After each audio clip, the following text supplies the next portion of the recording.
السلام علیکم ورحمۃ اللہ وبرکاتہ نحمدہ ونصلی علی رسولہ الکریم اما بعد الحمدللہ آج سیرت النبی کی یہ 14 نمبر کی کلاس ہے ہماری، جس کے اندر انشاءاللہ آپ کے سامنے مسجد نبوی کی تعمیر سے کفار مکہ کی کوششوں تک، یعنی مدینہ میں آنے کے بعد بھی یہ لوگ خاموش نہیں ہوئے تھے اور آپ کے خلاف کوششیں کر رہے تھے. تو آج ہم بات کریں گے انشاءاللہ، جہاں تک بھی بات ہماری ہو پائے گی. تو آج ہماری جو بات ہوگی انشاءاللہ وہ ہوگی مسجد نبوی کی تعمیر سے کفار مکہ کی کوششوں تک. اب جیسا کہ کل میں نے آپ کو بتایا تھا، جہاں پر ہم لوگوں نے بات کو کل ختم کیا تھا، کہ اللہ کے نبی صلی اللہ علیہ وسلم ہجرت کر کے مدینہ تشریف لائے. مدینہ آنے کے بعد آپ کہاں پر رہے؟ پہلے مسجد قباء کو تعمیر کیا، اس کے بعد مدینہ آئے اور وہاں آنے کے بعد اپنے مسجد نبوی کی تعمیر کا مسئلہ آج آپ کے سامنے مجھے رکھنا ہے. اس کے پہلے میں نے آپ کو مدینہ کے حالات بتائے کہ مدینہ 3 دور سے گزرا، یا مدنی زندگی کے 3 دور گزرے ہیں.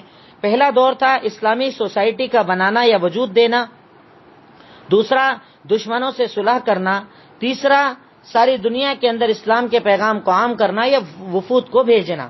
میں نے بتایا تھا کہ 3 طرح کے لوگ جب اللہ کے نبی آئے تھے تو وہاں 3 طرح کے لوگ ہو گئے تھے. ایک تھے صحابہ، جس میں مہاجر انصار دونوں تھے، دوسرے تھے مشرکین جن لوگوں نے اسلام قبول نہیں کیا تھا، اور تیسرے تھے یہود. پر انہی کے ساتھ ایک چوتھا گروپ جڑے گا، وہ تھوڑا آگے جا کے جڑتا ہے، اس لیے میں نے اس کا ابھی ذکر نہیں کیا ہے. پر ایک چوتھا گروپ بھی ہے جسے منافق کہا جاتا ہے، کیونکہ مکہ کے اندر منافقین موجود نہیں تھے، یعنی مکہ کے اندر نفاق نہیں پایا جاتا تھا، یا تو کھلا دشمن ہوتا تھا یا مومن ہوتا تھا. پر مدینہ کے اندر آنے کے بعد منافقت کا آغاز ہوا تھا، نفاق کا آغاز ہوا تھا. تو آپ چاہیں تو یہیں پر 4 لوگ لکھ سکتے ہیں جو کل میں نے آپ کو بتایا، اس میں آپ ایڈ کر سکتے ہیں کہ مدینہ میں کتنے طرح کے لوگ پائے جاتے تھے. تو مدینہ میں اب 4 طرح کے لوگ ہو گئے. ایک صحابہ اکرام جس میں مہاجر بھی ہو گئے اور انصار بھی ہو گئے، اس کے بعد ایک مشرکین ہو گئے، تیسرے یہودی ہو گئے جن کے 3 قبیلے میں نے آپ کو بتائے تھے، بنو قینقاع، بنو نذیر اور بنو قریظہ، اور چوتھے ہو گئے منافقین، وہ لوگ کہ جو اسلام قبول کرنا نہیں چاہتے تھے، پر ان کو یہ لگتا تھا کہ اگر اسلام قبول نہیں کریں گے تو مسئلہ ہو جائے گا، تو اسلام قبول کر تو لیا پر اندر نفاق لے کر بیٹھتے تھے. ان کے اندر منافقت، ان کے اندر شرک اور کفر بھرا ہوا تھا. یہ مسلمانوں سے خوش نہیں تھے، اور یہی جماعت ہے جس نے مدینہ کے اندر مسلمانوں کو بڑی تکلیف پہنچائی تھی. ہر قدم پر، ہر غزوے کے اندر یہ بار بار تکلیف دیا کرتے تھے، اللہ کے نبی کے خلاف اعتراضات کیا کرتے تھے، آپ کی بیویوں کے خلاف اعتراضات کیا کرتے تھے. تو اس جماعت نے مدینہ کے اندر مسلمانوں کو بہت زیادہ تکلیف پہنچائی تھی. یہاں پر آپ چاہیں تو ایک ڈیٹیل جو چوتھا پوائنٹ منافق کا، اس میں آپ اتنا سا صرف لکھ سکتے ہیں کہ مدینہ میں جو نفاق پایا جاتا تھا، نفاق اصل میں 2 قسم کا ہوتا ہے. منافق 2 طرح کے ہوتے ہیں. ایک ہوتا ہے نفاق اعتقادی، عقیدے کا نفاق، یہ مدینہ میں پایا جاتا تھا. عقیدے کے نفاق کا مطلب یہ ہے کہ باہر صرف اسلام دکھانا، اندر کفر و شرک لے کر بیٹھنا، یہ جو مدینہ کے اندر پایا جاتا تھا.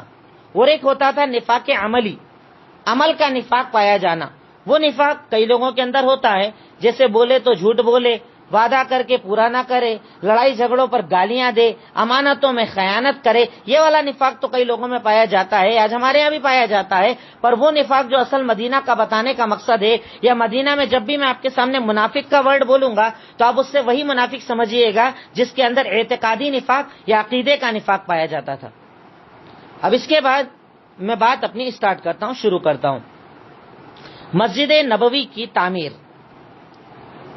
مسجد نبوی وہ مسجد کہ آپ اس کے بارے میں جانتے ہیں، صحیح حدیث کے اعتبار سے مکہ کے اندر حرم میں اگر کوئی نماز پڑھے تو اسے 1,00,000 گنا عام مسجدوں سے زیادہ ثواب ملتا ہے، اور مسجد نبوی کے اندر اگر کوئی نماز پڑھے تو اسے 1,000 گنا کا زیادہ ثواب ملتا ہے. ایک روایت 50,000 کی آتی ہے، پر وہ ضعیف روایت ہے. صحیح روایت کے اعتبار سے مدینہ مسجد نبوی میں نماز پڑھنا عام مسجدوں کے مقابلے میں 1,000 گنا زیادہ افضل ہے، اس میں 1,000 گنا زیادہ ثواب ملتا ہے. اب اللہ کے نبی صلی اللہ علیہ وسلم، جیسا میں نے آپ کو کل بتایا، 12 ربیع الاول کو سن 1 ہجری مدینہ تشریف لائے. آپ کی اونٹنی جس جگہ بیٹھی تھی اس جگہ کو مسجد کے لیے چنا گیا کہ اللہ تعالیٰ نے وہاں پر اونٹنی کو بٹھایا ہے، مطلب اللہ تعالیٰ کا کوئی مقصد ہے. تو اس جگہ پر جہاں پر اونٹنی بیٹھی تھی اس جگہ کو مسجد کے لیے چنا گیا. اب آپ نے سوال کیا کہ یہ جگہ کس کی ہے؟ بتایا گیا 2 یتیم بچوں کی ہے. کہا ان دونوں کو بلائیے. ان دونوں کو بلایا گیا. کہا ہائتونی کہ تم مجھے اپنی زمین کا بھاؤ بتاؤ، ریٹ بتاؤ. انہوں نے مقصد جب جانا کہ مسجد بنانا مقصد ہے تو انہوں نے کہا اللہ کے نبی صلی اللہ علیہ وسلم آپ اسے فری میں رکھ لیجئے، ہم اس کی قیمت نہیں لینا چاہتے. پر اللہ کے نبی صلی اللہ علیہ وسلم نے دیکھیے اللہ کے نبی صلی اللہ علیہ وسلم ایسا معمول نہیں تھا کہ جو دے رہا ہے وہ لے لو، جیسا دیا جا رہا ہے لے لو. آپ کے اندر ایک الگ ہی مزاج اللہ رب العالمین نے رکھا تھا. آپ نے کہا تم دونوں یتیم ہو، گرچہ تم اللہ کے لیے دینا چاہتے ہو پر تمہارے خود کے حالات اتنے اچھے نہیں ہیں تو تم مجھے اس کی قیمت بتاؤ. اب ان دونوں نے قیمت بتائی. آپ نے اس قیمت کو ادا کروایا صحابہ کرام سے. قیمت ادا کرنے کے بعد جب اس جگہ کو دیکھا گیا تو اس جگہ پر بہت سارے پرانے درخت یا جھاڑ لگے ہوئے تھے، کچھ ٹوٹے پھوٹے جھاڑ تھے، پرانی قبریں تھیں. اب اللہ کے نبی صلی اللہ علیہ وسلم نے اس جگہ کی صفائی شروع کروائی. سب سے پہلے وہ پرانے جو جھاڑ تھے انہیں توڑوا کر الگ ہٹوایا گیا. بعد میں مسجد کے اندر بھی استعمال میں انہی جھاڑوں کو لیا گیا، ان کے علاوہ جھاڑوں کو بھی لیا گیا. پھر اس کے بعد جو وہاں پرانی قبریں تھیں انہیں اکھڑوا کر ان کی جو ہڈیاں تھیں اسے آگے دفن کروایا گیا. جیسا کہ آپ اگر نقشہ دیکھیں، آپ نیٹ کے اوپر سرچ کیجئے گا مسجد نبوی کا فوٹو اگر آپ دیکھیں گے تو اس کے پاس میں آپ کو بقیع قبرستان نظر آئے گا. تو ہو سکتا ہے کہ وہ قبرستان تو چونکہ موجود تھا پر قبریں یہاں تک بن گئی ہوں گی. تو اللہ کے نبی صلی اللہ علیہ وسلم نے ان ساری قبروں کو کھڑوایا اور ان کو واپس لے جا کر اس طرف دفن کرنے کا حکم دیا. اب پہلے اس زمین کو صاف کیا گیا. جب یہ زمین صاف ستھری ہو گئی تب اللہ کے نبی صلی اللہ علیہ وسلم نے کہا کہ اب یہاں پر مسجد کی تعمیر کی جائے گی. مسجد کی تعمیر کے لیے پتھر کی دیواریں بنانے کا حکم دیا گیا کہ چھوٹے پتھر بڑے پتھر وہاں سے توڑ کر لائے جائیں الگ الگ جگہ سے. جب کیونکہ پہاڑی ایریا تو آس پاس لگا ہوا ہی تھا، اسے لا کر پہلے اس کی چھوٹی چھوٹی دیواریں بنائی گئی. پلر کے طور پر کھجور کے جو تنے ہوتے ہیں ان کو استعمال کیا گیا اور چھت کے لیے کھجور کے جو بڑے بڑے پتے ہوتے ہیں ان سے چھت بنائی گئی. یعنی پتھر کی پوری دیواریں بنا لی، کھجور کے تنوں کو پلرز کے طور پر استعمال کیا گیا اور چھت کے لیے کھجور کے پتوں کو استعمال کیا گیا. اب یہ مسجد بن کر ریڈی ہوئی. 3 گیٹ اس کے بنائے گئے، 3 دروازے بنائے گئے. 3 گیٹ بننے کے بعد زمین، چونکہ زمین اچھی نہیں تھی تو وہاں باریک باریک ریتی جیسے کنکر پتھر لا کر پوری زمین کو سیٹ کیا گیا، زمین کو بنایا گیا. اب جب مسجد نبوی بن کر تعمیر ہو گئی تو اس کے بعد مسجد نبوی کے قریب لگ کر ہی اللہ کے نبی صلی اللہ علیہ وسلم کی بیویوں کے کمرے سیم اسی کنڈیشن کے اندر تیار کیے گئے. یعنی پہلے مسجد نبوی کو بنایا، بعد میں اس سے لگے ہوئے آپ کے بیویوں کے گھروں کو بنایا گیا. ایسے ہی کمرے ان کے لیے تیار کیے گئے. کمرے جب تیار ہو گئے تو اللہ کے نبی صلی اللہ علیہ وسلم حضرت ابو ایوب انصاری رضی اللہ تعالی عنہ کے گھر سے اپنے گھر میں شفٹ ہو گئے. مسجد جب پوری تعمیر ہو گئی تب اللہ کے نبی صلی اللہ علیہ وسلم نے صحابہ کرام کو بلایا اور انہیں مسجد کے کام بتائے. اب کہاں یہ مسجد تعمیر ہو گئی ہے، مسجد ریڈی ہو گئی ہے تو اب ہمیں یہاں پر بہت سارے کام کرنے ہیں. کیونکہ آپ دیکھیں مکہ اور مدینہ میں ایک بہت بڑا فرق یہ ہے کہ مکہ میں اللہ کے نبی کو اب تک فرصت نہیں مل پا رہی تھی اپنے دشمنوں سے، تو آپ صرف مومنوں کو توحید سکھا پا رہے تھے، صرف توحید کی تعلیم دے رہے تھے، صرف توحید کی باتیں بتا رہے تھے. آپ اگر آیتوں میں بھی فرق دیکھیں گے، مکی آیتیں، مکی صورتیں اور مدنی صورتیں، مکی صورتوں کے اندر آپ کو زیادہ تر توحید کا تذکرہ ملے گا، پرانی رسومات کا تذکرہ ملے گا، ان کے رسم و رواج کا تذکرہ ملے گا. اور اگر آپ مدینہ والی آیتیں پڑھیں گے، مدینہ والی صورتیں پڑھیں گے تو ان کے اندر آپ کو اخلاق ملے گا، ان کے اندر آپ کو کیریکٹر کی باتیں ملیں گی، ان کے اندر آپ کو عبادات کی باریک باریک ڈیٹیلز ملیں گی. کیونکہ یہاں پر اب آپ کے پاس فرصت ہو گئی تھی، اب آپ کے پاس اپنا خود کا ایک ذاتی مکان اور مقام ہو گیا تھا. یہاں پر مسلمانوں کی اپنی ایک طاقت اور قوت بن چکی تھی. اب یہاں پر اپنے دشمنوں سے کافی حد تک فری ہو چکے تھے. یہ فرق تھا مکہ اور مدینہ کی زندگی کے اندر. آپ نے صحابہ کرام کو کہا کہ اب یہ مسجد تعمیر ہو چکی ہے، اس کے اندر نمازیں ادا کی جائیں گی، دروس کیے جائیں گے، بیٹھک کی جائے گی کہ بیٹھ کر یہاں پر مشورے کیے جائیں گے. اور ساتھ ہی ساتھ اس دور میں یہ مسجد اصحاب صفہ کے لیے گھر بھی بن گیا تھا. وہ لوگ کہ جن کے پاس گھر نہیں تھا، رہنے کے انتظام نہیں تھے، ایسے غریب غربا مہاجرین صحابہ کرام کے لیے یہ مسجد گھر کا بھی کام کرتی تھی، ان کے رہنے کا بھی انتظام اسی مسجد کے اندر کیا گیا تھا۔ اب جب مسجد کی تعمیر ہو گئی، کاموں کا آغاز ہو گیا، کاموں کی شروعات ہو گئی، تب اللہ کے نبی صلی اللہ علیہ وسلم نے دوسرا بڑا کام کیا تھا۔ یعنی اگر آپ چاہیں تو دیکھیے، جیسے انداز میں آپ چاہیں لکھ سکتے ہیں، انداز کے لیے آپ بالکل فری ہیں۔ مدینہ آنے کے بعد اللہ کے نبی صلی اللہ علیہ وسلم نے کیا کیا کام کیا، آپ ایسے بھی لکھ سکتے ہیں، یا آپ چاہیں تو پوائنٹ ٹو پوائنٹ ٹاپک بنا کر بھی لکھ سکتے ہیں۔ میں نے بتایا جو پہلا کام اللہ کے نبی صلی اللہ علیہ وسلم نے کیا وہ یہ کہ آپ نے آنے کے بعد مسجد نبوی کی تعمیر کی۔ اب یہاں پر آپ رک کر ذرا سوچئے کہ اللہ کے نبی صلی اللہ علیہ وسلم کی نظر میں مسجد کی تعمیر کتنا بڑا کام تھی کہ اللہ کے نبی صلی اللہ علیہ وسلم قباء آ رہے ہیں تو پہلے مسجد کی تعمیر کر رہے ہیں، مدینہ آ رہے ہیں تو پہلے مسجد کی تعمیر کر رہے ہیں۔ مطلب اسلام کے اندر مسجد کا بہت زیادہ مقام اور مرتبہ ہے۔ اللہ رب العالمین مسجدوں کو بہت زیادہ پسند فرماتا ہے۔ مسجدیں مسلمانوں کا مرکز ہوتی ہیں، مسجد سے مسلمانوں کے عام معاملات کو حل کیا جاتا ہے، کیونکہ اس دور میں یہی عدالت تھی، یہی لاک اپ تھے، یہی نکاح کی جگہ تھی، اسی میں طلاق کی مجلسیں لگتی تھی، اسی میں جہاد کی ٹریننگ ہوتی تھی، اسی میں پلاننگ ہوتی تھی، ہر کام کے لیے مسجدوں کا استعمال کیا جاتا تھا۔ دوسرا بڑا کام جو اللہ کے نبی صلی اللہ علیہ وسلم نے کیا مدینہ آنے کے بعد وہ تھا بھائی چارہ۔ آپ ہیڈنگ لکھ سکتے ہیں یا دوسرا ٹاپک بنا سکتے ہیں۔ مدینہ آنے کے بعد پہلا کام مسجد نبوی کی تعمیر، دوسرا کام بھائی چارہ۔ بھائی چارے کا مطلب کیا ہوتا ہے؟ بھائی چارے کا مطلب یہ ہوتا ہے کہ جو آپس میں سگے نہیں ہیں انہیں رشتہ دار بنانا۔ بھائی جو سگا ہے اس میں تو بھائی چارہ ویسے ہی رہے گا، بھائی ہے اس کا سگا، پر جو سگے نہیں ہیں ایمان کے رشتے سے انہیں آپس میں بھائی بنانا۔ جو رشتہ دار نہیں تھے انہیں ایمان کے رشتے سے بھائی بنانا، اسے بھائی چارہ کہا جاتا ہے اور عربی میں مواخات کہا جاتا ہے۔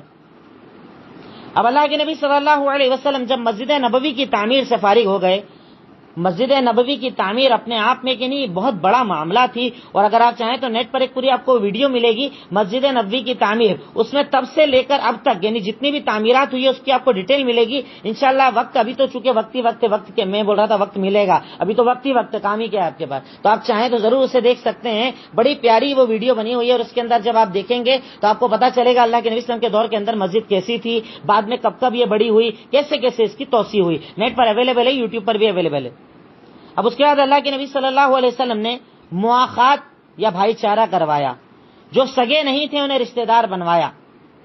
حضرت انس ابن مالک رضی اللہ تعالیٰ عنہ کے گھر میں اللہ کے نبی نے 45 مہاجر اور 45 انصاری صحابہ کو جمع کیا۔ 45 مہاجر اور 45 انصاری یعنی 90 لوگوں کو جمع کیا۔ جمع کرنے کے بعد انہیں یہ بتایا، پہلے تو فضل بتایا کہ بھائی یہ تمہارے پاس جو ہجرت کر کے آئے ہیں مہاجرین ہیں، انہوں نے اپنے گھروں کو چھوڑ دیا، بیوی بچوں کو چھوڑ دیا، تعلقات کو چھوڑ دیا، سب کچھ دین کے لیے چھوڑ کر یہاں آ گئے ہیں۔ ان کے پاس کوئی سہارا نہیں ہے، ان کے پاس کوئی گھر نہیں ہے، انہیں پتہ نہیں ہے آگے کی منزل کیا ہوگی، سب کچھ چھوڑ کر آ گئے ہیں۔ اب آپ کی ذمہ داری ہے ان کا سپورٹ کرنا۔ دیکھیے اگر جب تک آپ مدینہ اور مکہ کے اس معاشرے کو اپنے سامنے نہیں رکھو گے اور اللہ کے نبی کی جو مجلس چل رہی ہے اس مجلس میں اپنے آپ کو لے کر نہیں جاؤ گے، تب تک آپ کو صحابہ کا کردار پتہ نہیں چلے گا، تب تک آپ صحابہ کرام کے مقام اور مرتبے کو نہیں سمجھ پاؤ گے کہ کیا کردار اور کیا مقام تھا۔ ادھر مکہ والوں کا کردار دیکھو کہ ان کو یہ پتہ نہیں ہے مدینہ جانے کے بعد سہارا ملے گا کہ نہیں ملے گا، گھر ملے گا کہ نہیں ملے گا، کوئی سپورٹ کرے گا کہ نہیں کرے گا، صرف اللہ تعالیٰ کا حکم اور اللہ کے نبی کا فرمان کہ نکل جاؤ، نکل گئے، بات ختم، دین کے لیے سب چھوڑ دیا۔ ہم چھوڑ سکتے ہیں، ہم اپنی ضرورتوں کو چھوڑ سکتے ہیں، ہم اپنے مال دولت کو چھوڑ سکتے ہیں، ہم اپنا کمفرٹ زون نہیں چھوڑ پاتے، باقی چیز چھوڑنا تو دور کی بات ہے۔ اب میرا اگر ایک معمول ہے کہ مجھے فجر کے بعد تک 9-10 بجے تک سونا ہے، میرا کمفرٹ زون ہے، میں اللہ کے لیے فجر کی نماز بھی نہیں پڑھتا۔ صحابہ کرام نے تو گھروں کو چھوڑ دیا، بیوی بچوں کو چھوڑ دیا, سب کچھ چھوڑ دیا, بنی بنائی پوری گرہستی جو سیٹ تھی سب کچھ چھوڑ دیا صرف اللہ کی رضا کے لیے, اور اس یقین پر آ گئے کہ اللہ تعالی ہمارا انتظام کرے گا. اب اللہ کے نبی صلی اللہ علیہ وسلم نے باقاعدہ یہاں ایک مجلس لگوائی, 90 لوگ گھر میں جمع ہیں. اب اللہ کے نبی بات چیت کا آغاز کرتے ہیں. سنیے, یہ وہ صحابہ کرام ہیں جنہوں نے اپنا سب کچھ دین کے لیے چھوڑ دیا, یہ دین کے لیے اپنا سب کچھ قربان کر کے آ گئے ہیں. ان کے پاس کوئی سہارا نہیں ہے, ان کے پاس کوئی گھر نہیں ہے, ان کے پاس کھانے پینے کے انتظامات نہیں ہیں. اے انصاری صحابہ کرام, یہ آپ کی ذمہ داری ہے. 45 کو ایک طرف کھڑا کیا, 45 کو ایک طرف کھڑا کیا, اور ہر ایک کو کہا کہ اب آج سے یہ تمہارا بھائی ہے. ہر ایک کو, یعنی ہر انصاری کو ایک مہاجر کا بھائی اور ایک مہاجر کو ایک انصاری کا بھائی, مکہ والا ایک مدینے والے کا اور ایک مدینے والا ایک مکہ والے کا.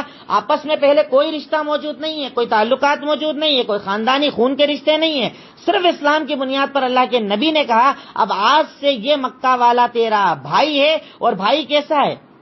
صرف ایسا منہ سے بول دینا جیسے ہمارے یہاں بولتے تھے نا بھائی بہن, وہ پریشان, اس سے فرق نہیں پڑتا. کبھی اس سے آ کر اس کے حالات نہیں پوچھتے, کبھی اس کی پریشانیوں میں کھڑے نہیں ہوتے, کبھی اس کی خوشیوں میں کھڑے نہیں ہوتے, صرف بول دیتے ہیں کہ بھائی اگر تو ایمان پر آیا آج سے میں تیرا بھائی, میں تیرا خیال رکھوں گا. خیال رکھنے کا مطلب آپ کو خیال رکھنا پڑے گا. اللہ کے نبی صلی اللہ علیہ وسلم نے کیسا بھائی بنایا تھا کہ انصاری صحابہ کرام کو کہا کہ انصاریوں سنو, آج سے یہ 45 تم 45 کے بھائی, اور بھائی ہونے کا مطلب یہ کہ اب اگر تم میں سے کسی کا انتقال ہو گیا تو وراثت میں بھی اس کو حصہ دینا پڑے گا. اللہ اکبر. جیسے سگے بھائی بہن کو وراثت میں حصہ ملتا ہے نا, بیٹا بیٹی کو حصہ ملتا ہے نا, اب اگر تمہارا انتقال ہو گیا اور تمہارا بھائی مکہ والا زندہ ہے تو اسے وراثت میں بھی حصہ دیا جائے گا. حالانکہ یہ حکم غزوہ بدر کے بعد ختم ہو گیا تھا جب اللہ تعالیٰ نے سورہ انفال آیت نمبر 75 نازل کی کہ وَأُولُو الْأَرْحَامِ بَعْضُهُمْ بَعْضٌ, کہ جو سگے رشتہ دار ہیں وہی آپس میں ایک دوسرے کے وراثت میں حقدار بنیں گے. اور جب تک مسلمانوں کے پاس مال بھی آنے لگا تھا, غزوے کے ذریعے مال غنیمت بھی آنے لگا تھا, مہاجر صحابہ کرام کے حالات بھی بدلنے لگے تھے, تب آپ نے اس حکم کو ختم کیا کہ اب وراثت میں حصہ نہیں دینا, پر بھائی تو تمہارا ہے. تو آپ اس چیز کو سمجھیے گا. کمرے میں ساتھ بٹھایا, 45 لوگوں کو بلایا, اب انصاری کو بولا آج سے سب تمہارے بھائی, ان کا خیال رکھو, ان کا دھیان رکھو, ان کا سپورٹ کرو, ان کا ساتھ دو, اور اگر مر جاؤ تو وراثت میں حصہ دو. پر جب غزوہ بدر ہوا اگلے ہی سال, یعنی صرف ایک سال یہ معاملات رہے, اگلے ہی سال آپ نے کہا کہ اگر کسی کا انتقال ہوا تو وراثت میں حصہ اب نہیں دینا پڑے گا, کیونکہ خود ان کے پاس اللہ نے اتنا مال دے دیا ہے.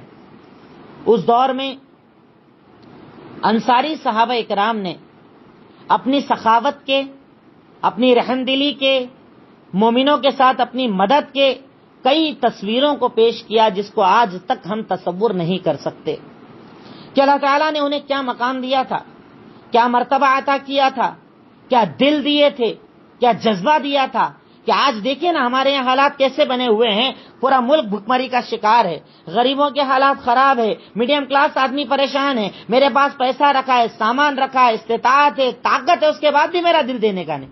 ہم کنجوس ہیں, ہم اپنا مفاد سوچتے ہیں, ہم پہلے اپنا فائدہ سوچتے ہیں, ہمیں کوئی فرق نہیں پڑتا کون بھوکا ہے, کون پریشان حال ہے, پڑوسی کے پاس ہے کہ نہیں ہے, ہمیں اس سے فرق نہیں پڑتا. پر صحابہ کرام کا یہ کردار نہیں تھا. وہ انصاری صحابہ کرام تھے کہ اللہ کے نبی صلی اللہ علیہ وسلم نے جیسے ہی بھائی بنایا کمرے سے باہر آئے. صحیح بخاری حدیث نمبر 2049, صحیح بخاری حدیث نمبر 2049, ایک روایت ہے. 2 بھائی جنہیں اللہ کے نبی نے بھائی بنایا تھا, مدینہ والے کا نام سعد بن ربیع اور مکہ والے کا نام عبد الرحمن بن عوف. سعد بن ربیع, عبد الرحمن بن عوف, مکہ والے عبد الرحمن بن عوف, مدینہ والے سعد بن ربیع. کمرے سے باہر نکلے, ہاتھ پکڑ کر اپنے گھر لے کر گئے. سعد مدینہ والے تھے, سعد کا گھر تھا اور ابھی بھائی بنایا ہے, اپنے گھر میں لے کر آئے, گھر میں لا کر کھڑا کر دیا. جو کچھ ان کے پاس مال تھا وہ سامنے لا کر رکھ دیا. اس کے بعد سعد عبد الرحمن سے کہہ رہے ہیں اسلام کا کردار دیکھیے, ایک بار اپنے آپ کو اس کمرے میں رکھ کر دیکھیے, اس کردار کے اندر رکھ کر دیکھیے. سعد کہہ رہے ہیں کہ عبد الرحمن سنو, اللہ کے نبی نے تمہیں میرا بھائی بنا دیا ہے, اب آج سے تم میرے بھائی. بھائی کیسے ہو؟ بھائی بھائی وہ والے بھائی نہیں, بھائی کیسے؟ بھائی سنو میرا یہ گھر ہے جس میں تم کھڑے ہو، اسے 2 حصوں میں بانٹ دیتا ہوں، آج سے آدھا تمہارا آدھا میرا۔ میرے بھائی سنو، یہ میرا ٹوٹل مال ہے جو تمہارے سامنے رکھا ہے، آدھا تیرا آدھا میرا۔ اے میرے بھائی سنو، میری 2 بیویاں ہیں، تم انہیں دیکھ لو، جو تمہیں زیادہ پسند آئے بتاؤ، اگر وہ ایگری ہو جاتی ہے تو میں طلاق دے دیتا ہوں اور تم اس سے نکاح کر لینا۔ یہ کردار ہوتا ہے، یہ کردار ہوتا ہے۔ اپنے آپ کو تقسیم کر دیا، اپنے گھر کو تقسیم کر دیا، اپنے مال اور دولت کو تقسیم کر دیا، کس کے لیے؟ دکھاوے کے لیے۔ دکھاوے کے لیے کرنا ہوتا تو وہیں انس بن مالک کے گھر بول دیتے، اپنے گھر کیوں لے کر آئے؟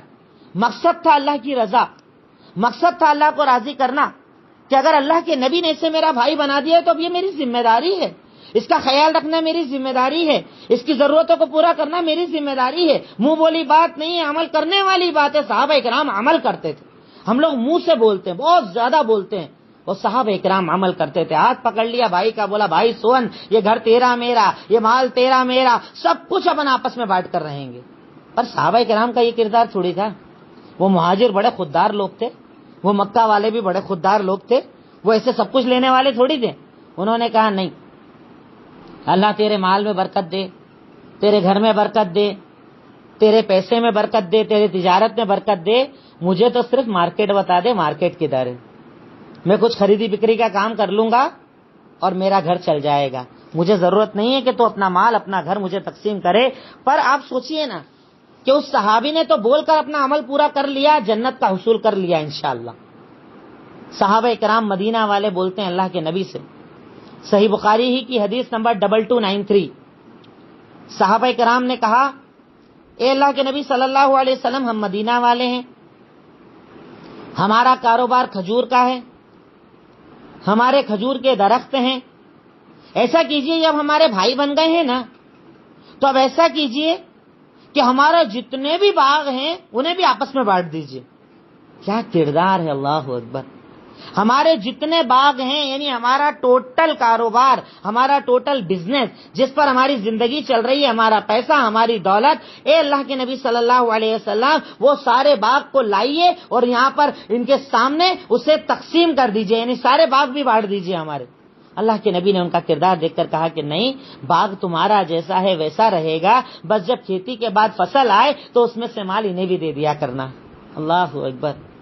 تیسرا واقعہ گرچہ اس کے بعد کا ہے، پر اس میں اللہ تعالیٰ نے ان لوگوں کا کردار بتایا ہے۔ سورہ حشر آیت نمبر 9،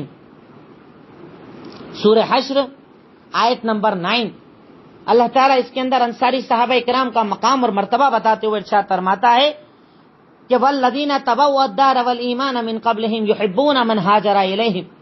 صحابہ کرام کی فضیلت بتائی، پہلے مہاجرین کی پھر انصار کی، اور ان کی فضیلت بتاتے ہوئے ارشاد فرمایا کہ ان انصاری صحابہ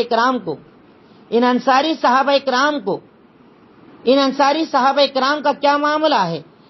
مہاجر صحابہ کرام تو اپنا سب کچھ چھوڑ کر آ گئے، پر انصاری صحابہ کرام کا معاملہ یہ ہے کہ جب ان کے پاس کوئی ہجرت کر کے آتا تھا نا، جب ان کے پاس کوئی بھی ہجرت کرتا تھا تو یہ ہجرت کرنے والے کو اپنا بھائی بنا لیا کرتے تھے، اور صرف بھائی بناتے نہیں تھے، اپنی ضرورتوں پر، اپنی چاہتوں پر ان کو زیادہ ترجیح دیا کرتے تھے۔ اور اس کا واقعہ صحیح مسلم حدیث نمبر 182 حدیث میں نقل ہے۔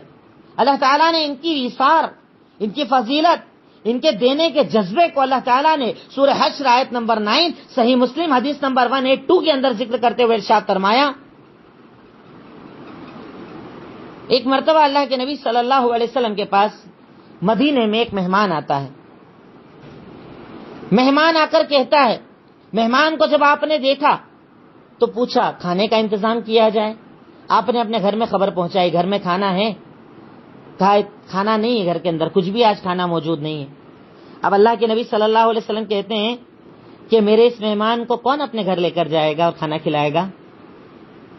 ایک انصاری صحابی مدینہ والا، بنا جانے بنا بوجھے، گھر کے حالات پتہ نہیں ہے، کھانا کتنا ہے پتہ نہیں ہے، گھر میں انتظام ہے کہ نہیں ہے پتہ نہیں ہے، خود سے بول پڑے، کیونکہ جذبہ اتنا زیادہ تھا نا، خود سے بول پڑے اللہ کے نبی صلی اللہ علیہ وسلم میں انہیں اپنے گھر لے کر جاؤں گا، کھانا کھلاؤں گا۔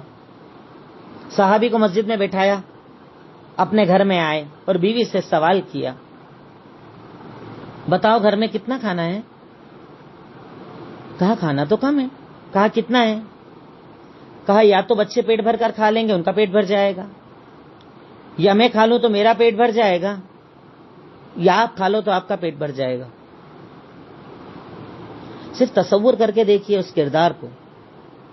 ہم تو بھرے پیٹ میں کسی کو نہیں کھلاتے ہیں، اپنی ضرورت سے 100 گنا زیادہ ہے پھر بھی عطا نہیں کرتے ہیں۔ گھروں میں بھرا پڑا ہے کھانا، پھر بھی باسی کھانا اللہ کے راستے میں دیتے ہیں۔ کیا دل ہوگا ان صحابہ کرام کے اندر، کیا جذبہ ہوگا ان صحابہ کرام کے اندر کہ وہ صحابی رسول گھر جا کر بیوی سے سوال کر رہے ہیں گھر میں کیا ہے؟ کہا صرف کسی ایک کا پیٹ بھرنے جتنا کھانا ہے۔ بچے کیونکہ بڑے جتنا کھانے میں 2-4 بچے کھا لیں گے، یا تو ان کا پیٹ بھر دوں وہ بھی بھوکے ہیں، یا تو میرا پیٹ بھر لوں میں بھی بھوکی ہوں، یا تو آپ کا پیٹ بھر دوں۔ کہا سب سے پہلے بچوں کو بہلا پھسلا کر سلا دے، آج انہیں کھانا مت دے، بچوں کو بھوکا رہنے دو، میں مہمان کو لے کر آؤں گا، رات کا وقت ہوگا تو 2 طرف پلیٹیں یا کھانے کا سامان لگا دینا، پر کھانا مت لگانا، کھانا ایک جگہ رہنے دینا۔ جب ہم کھانا کھانا شروع کریں گے تو چراغ سدھارنے کے بہانے آنا اور چراغ کو بند کر دینا، اندھیرا کر دینا۔ اب میں کھانے کی ایکٹنگ کروں گا، اور چونکہ ایک آدمی کا کھانا تو ہے اپنے پاس، مہمان پیٹ بھر کے کھانا کھا لے گا۔ واقعی صحابہ اکرام کا جب یہ کردار سنتے اور پڑھتے ہیں نا تو تعجب ہوتا ہے، اللہ تعالیٰ نے کون سا ایمان ان کے اندر رکھا تھا، کون سا جذبہ ان کے اندر رکھا تھا، جنت کی کیا تڑپ تھی ان کے پاس اور جہنم کا کیا ڈر تھا ان کے پاس۔ اب صحابی لے کر آئے مہمان کو، اسی انداز میں سارا کام بھی کر دیا، رات کا اندھیرا ہے، میاں بیوی کے علاوہ مہمان کو بھی پتا نہیں گھر کے اندر کیا چل رہا ہے۔ مہمان نے پیٹ بھر کر کھانا کھایا، اللہ کا اور ان کا شکریہ ادا کرتے ہوئے چلے گئے۔ وہ میاں بیوی بھی بھوکے سو گئے، بچوں کو بھی بھوکا سلا دیا۔ صبح جب فجر کا وقت ہوتا ہے، اللہ کے نبی صلی اللہ علیہ وسلم نماز پڑھتے ہیں، اور نماز پڑھنے کے بعد آپ پر وحی آتی ہے۔ آپ اس صحابی کو بلاتے ہیں، ادھر آؤ۔ کہا کیا ہوا اللہ کے نبی صلی اللہ علیہ وسلم؟ کہا قد ضحک اللہ من صنعکما مع ضیفکما، اے میرے ساتھیوں سنو، تم دونوں نے کل جو کام کیا نا اندھیرے میں کیا، کسی کو دکھایا نہیں تھا، کسی کو بتایا نہیں تھا، میاں بیوی کے علاوہ کوئی نہیں جانتا تھا، پر اللہ تعالیٰ کہتا ہے، اللہ کے نبی کہتے ہیں کہ سنو، کل جو تم نے کام کیا ہے نا، تمہارا کام دیکھ کر اللہ تعالیٰ مسکرا دیا، اللہ تعالیٰ ہنس دیا، اللہ تعالیٰ خوش ہو گیا، اور جانتے ہو انعام کیا دیا ہے؟ انعام یہ دیا ہے کہ تمہارے اس عمل پر اللہ تعالیٰ نے قرآن میں آیت نازل کر دی، قیامت تک جب بھی قرآن پڑھا جائے گا تیرے واقعے کو یاد کیا جائے گا۔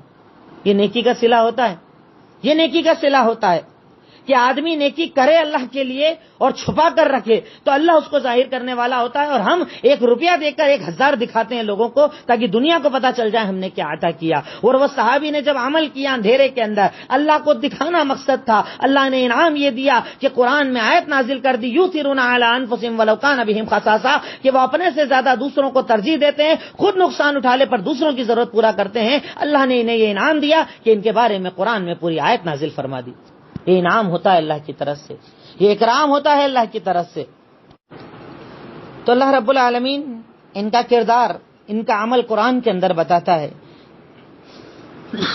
کیا اس سے ہمیں یہ پتہ نہیں چلتا کہ ہم لوگوں کی مدد کریں، ہم غریبوں کا خیال رکھیں، ہم مسکینوں کی مدد کریں اور اپنے عمل کو چھپانے کی کوشش کریں؟ کیونکہ ہمارا رب سب جانتا ہے، ہمارا اللہ سب جانتا ہے، اور جب وہ بدلے دینے پر آئے گا نا، دنیا خود بخود آپ کو سخی کہے گی، پر اگر آپ بلوانا چاہو گے نا تو عمل کا کوئی فائدہ آپ کو ملنے والا نہیں ہے۔ تیسرا کام جو اللہ کے نبی نے کیا، میں نے صرف دیکھیے مثالیں دی ہے، پوری بھائی چارہ، پورا واقعہ میری بتانے کی طاقت بھی نہیں ہے، اور شاید میں اتنا جذباتی ہوں کہ میں اس کو بتا بھی نہیں پاؤں گا، کیونکہ ایسے ایسے واقعات تھے ان کی قربانیوں کی جو آپ سوچ نہیں سکتے، اور میں چاہتا ہوں کہ خود آپ کی بھی اسٹڈی کچھ ہونا چاہیے، آپ بھی تلاش کریں اس سلسلے میں۔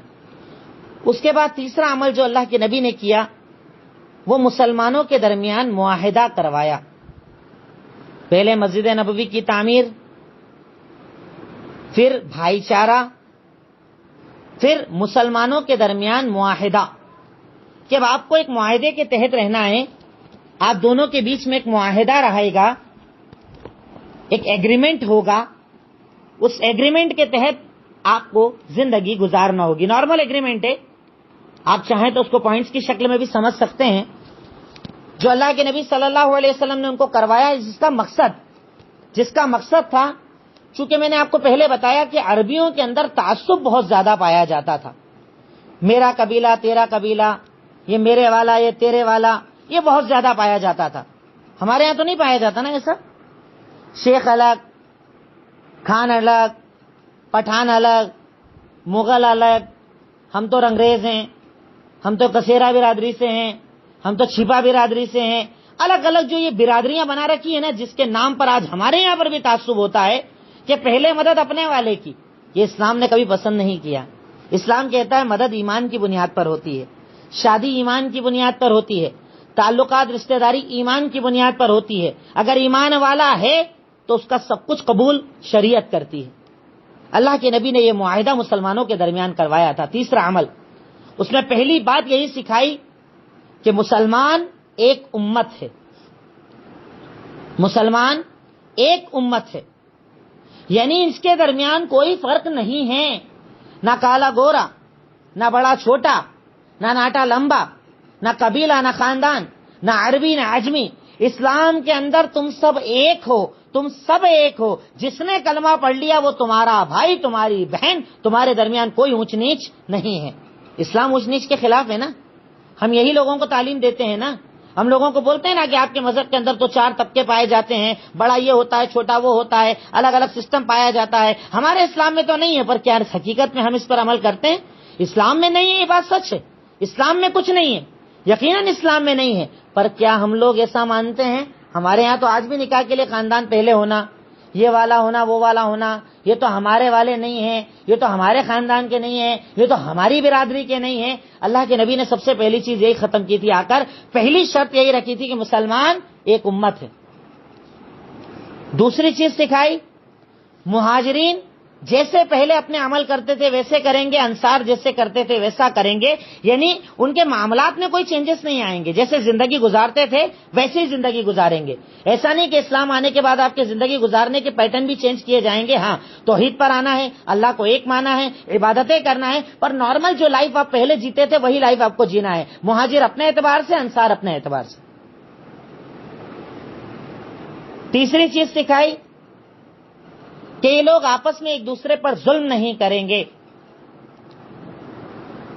آپس میں ایک دوسرے پر ظلم نہیں کریں گے. چوتھی چیز سکھائی، ہر معاملے میں ایک دوسرے کی مدد کریں گے. ہر معاملے میں ایک دوسرے کی مدد کریں گے. قتل نہیں کریں گے، یعنی ایک دوسرے کے خلاف قتل والا عمل نہیں کریں گے، قتل کسی کو نہیں کریں گے.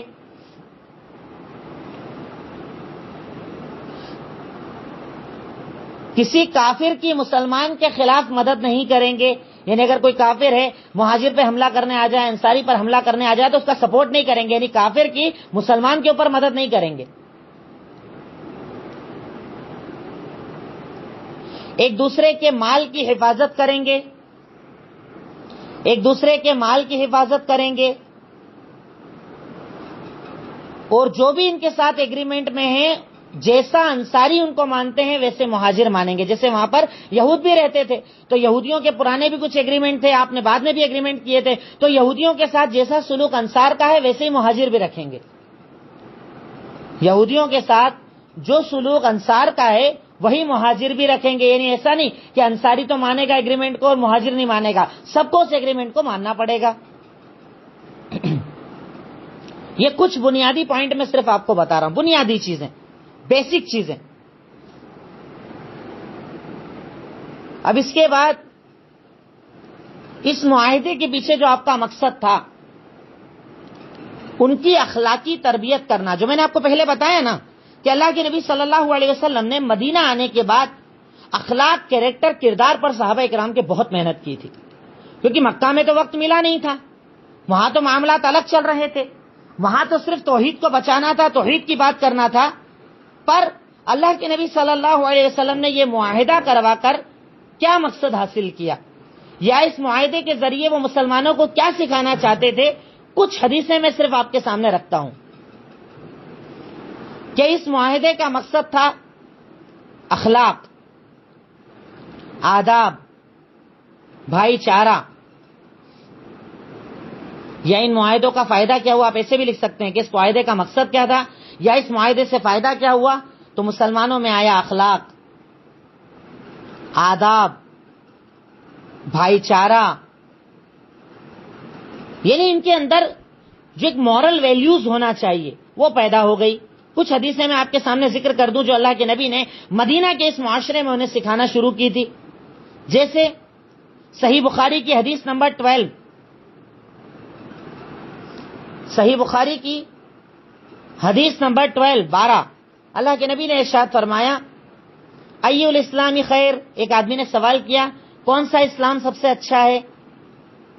تو آپ نے کہا بھوکے کو کھانا کھلانا، پہچان ہو یا نہ ہو لوگوں کو سلام کرنا. یہ اخلاق سکھایا آپ نے مدینہ کے اندر، مدینہ کے اس معاشرے کے اندر.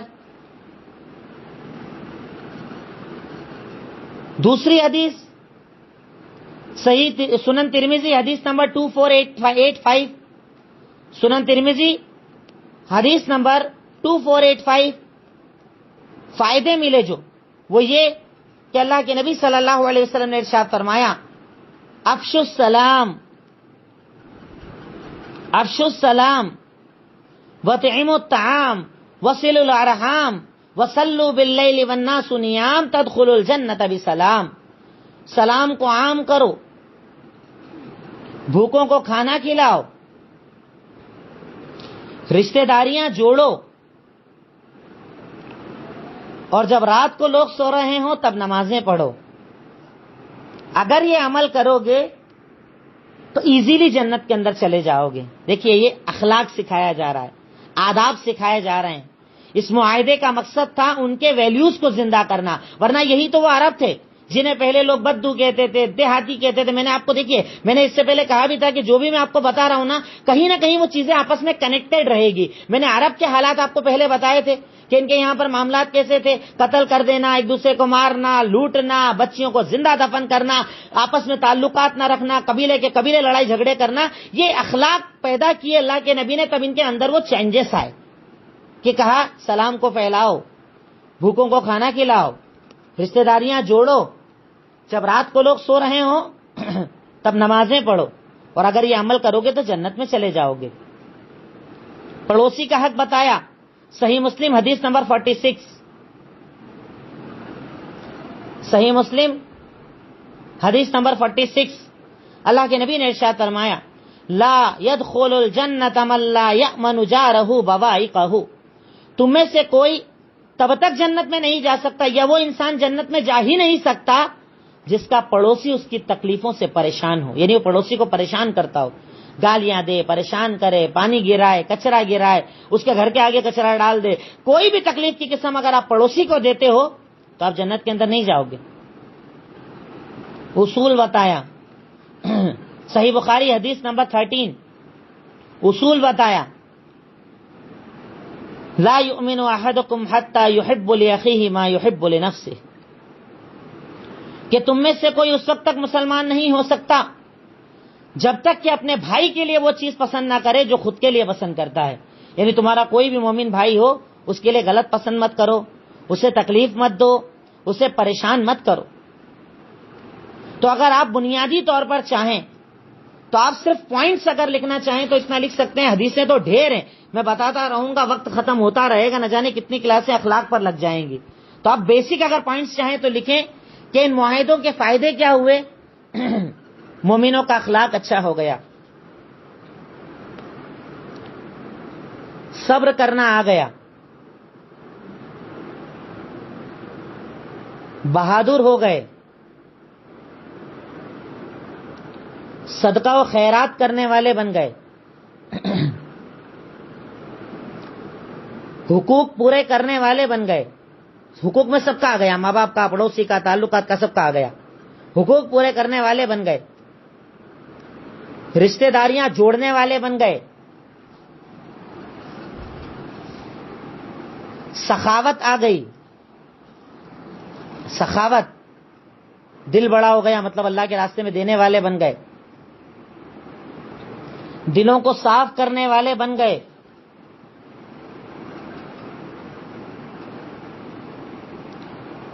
ایمان کی بنیاد پر محبت کرنے والے بن گئے.